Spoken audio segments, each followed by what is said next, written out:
Hey everyone, my name is Ryan. I'm the CEO and founder here at UpKeep. And today I just wanted to share a quick example of how some of our customers are using AI in maintenance and reliability.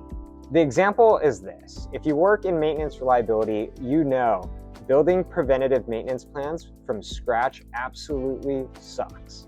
It takes days, sometimes weeks, to go through manuals, chase down technicians, get input, and it is so much work. But here's what some of our customers are doing right now.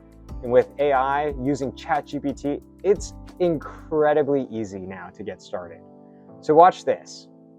I'm gonna go into ChatGPT and I'm gonna type in, let's create a PM schedule for a facility with 10 air compressors, 3 chillers, and 5 forklifts.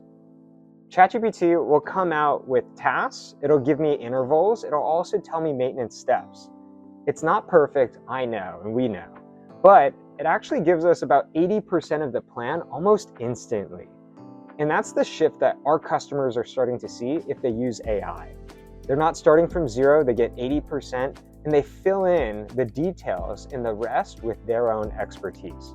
It saves time, it crushes their backlog, and it enables them to finally get ahead of all the things that they've been worried about. So if you're worried about AI, if you've been putting off that task that you know needs to be done, just try this method out. It's really cool. Start with AI and let us know what you create.